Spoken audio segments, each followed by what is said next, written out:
உடுமலை தமிழிசை சங்கத்தின் முதலாம் ஆண்டு துவக்க விழா நிகழ்ச்சி வெகு விமர்சையாக நடைபெற்றது. இந்நிகழ்ச்சியில் வரவேற்புரையை கு. சண்முகசுந்தரம் அவர்கள் எம்பி, செயலாளர் உடுமலை தமிழிசை சங்கம், வாழ்த்துறையை ரவீந்திரன் கெங்குசாமி அவர்கள் தலைவர் உடுமலை தமிழிசை சங்கம், மலரின் சிறப்பு உடுமலை அமர்தநேயன் நிகழ்ச்சி ஒருங்கிணைப்பாளர், வெளியிடுபவர் முனைவர் மாணிக்கம், தலைவர் சக்தி குழுமம் கோவை, பெறுபவர்கள் ரா. வசந்தகுமார் அவர்கள் வேந்தர் கற்பகம் பல்கலைக்கழகம் கோவை, ஜி.டி. கோபாலகிருஷ்ணன் அவர்கள் செயலாளர் பொள்ளாச்சி தமிழிசை சங்கம், நன்றியுரையினை சே. மூர்த்தி அவர்கள் இணை செயலாளர் உடுமலை தமிழிசை சங்கம், விவேகானந்தா கல்வி நிறுவனம், ஆர்.கே.ஆர் கல்வி நிறுவனர் ஆர். ராமசாமி அவர்கள் சிறப்பு விருந்தினராக கலந்து கொண்டார். எஸ்.எம். டிராவல்ஸ் நாகராஜன் அவர்களும் சிறப்பு விருந்தினர்களாக கலந்து கொண்டனர். சத்யம் பிரிண்டர் பாபு அவர்களும் சிறப்பு விருந்தினராக கலந்து கொண்டனர். உடுமலை அரிமா சங்கத்தின் சார்பாக சிறப்பு விருந்தினர்களாக கலந்து கொண்டனர். யோகானந்தர் அவர்களும் சிறப்பு விருந்தினராக கலந்து கொண்டார்.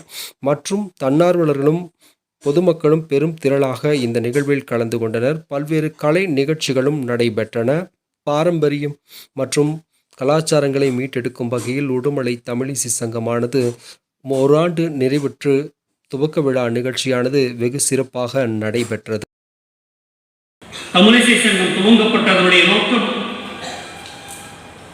தேமதுர தமிழோசை உலகமெல்லாம் பரவும், தேமதுர தமிழோசை உலகமெல்லாம் பரவும் வகை செய்தல் வேண்டும் என்று பாரதி சொன்னார். அந்த தேமதுர தமிழோசையை உலகம் முழுக்க சென்று கொண்டு செல்ல வேண்டிய பொறுப்பை வர இருக்கக்கூடிய தலைமுறைக்கு இருக்கிறது என்பதை நன்குணர்ந்து அவர்களை அடையாளம் காண்பித்து இந்த மேடையிலே இன்றைக்கு அரங்கேற்றினோம். சில நண்பர்களை, சில சகோதரிகள். மின்னல் பூக்கும் அலையாடும் குளத்தினிலே அள்ளி பூக்கும் அறிவையர்கள் பூப்பெய்தவோ உவகை பூக்கும் கலைவாணர் சொல்லிடையே அறிவு பூக்கும் கற்றவர்கள் வாதிட்டால் தெளிவு பூக்கும் தலையீந்து தமிழ் வளர்த்த உடுமலை மண்ணில் ஆண்டுதோறும் தமிழ் சங்க மலர் பூக்கும், தமிழிசை சங்கம் மலர் பூக்கும்.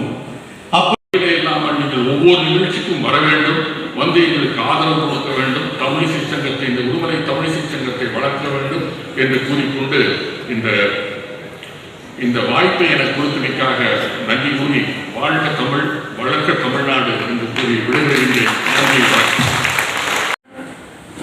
இன்னைக்கு ஜப்பான் எப்படி இருக்கிறாங்க? எங்களுக்கு கொலாபரேட்டர் ஒரு ஜப்பானியர் இருக்கார்.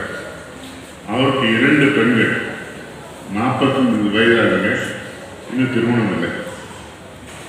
அவங்க எதுக்கு திருமணம் செய்யணும்னு கேட்குறாங்க. அங்கே பார்த்தீங்கன்னா ஆளுக்கு ஒரு லேப்டாப்பு, ஒரு பேடு, ஒரு ஃபோனை வச்சு சுற்றிட்டு இருக்காங்க. அப்படி மற்ற மக்கள் முகத்தையே பார்ப்பதற்கு அவங்களுக்கு ஒரு பழக்கம் இருக்கு. ஆண்களை கேட்டால் மற்றவங்களை பேசுறது என்னன்னு தெரியாது. இன்னொருத்தரோட அவனை வந்து 24 மணி நேரம் ஒரு ஆள் சொல்றீங்கன்னா முடியாது. நிகழ்ச்சியும் மிக அற்புதமாக இருந்தது. 2வது நிகழ்ச்சி ட்ரம் சிவமணி அவருடைய நிகழ்ச்சி நடந்தது. அரங்கமே அதிர்ந்தது. இந்த ரஜினி படத்தில் சொல்லுவார்ல, அதிர்தல்ல அப்படின்ற மாதிரி அரங்கமே அதிர்ந்து. ஒரு நண்பர் சொன்னார், பொள்ளாச்சி தமிழ் சங்கத்தையே ஆட வச்சுட்டீங்கன்னா. தமிழ் சங்கத்தை ஆட வைக்கல, உறுப்பினர்கள் தான் ஆட வச்சோம். குடும்பத்தினருக்கும் மனமார்ந்த நெஞ்சார்ந்த நன்றிகள்.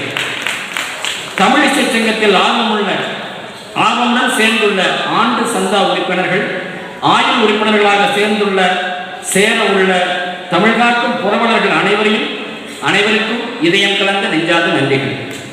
அனைத்து நிகழ்வுகளுக்கும் உறுதுணையாக ஒத்துழைப்பை நல்கி வருகின்ற தமிழக அரசின் அரசு துறை, காவல்துறை, ஆளுநர்கள், நகராட்சி, உள்ளாட்சி அமைப்புகள் மற்றும் அனைத்து தனியார் துறை, பொதுத்துறை நிறுவனங்களின் பணியாளர்களுக்கும் மனமிகுந்த நன்றிகள்.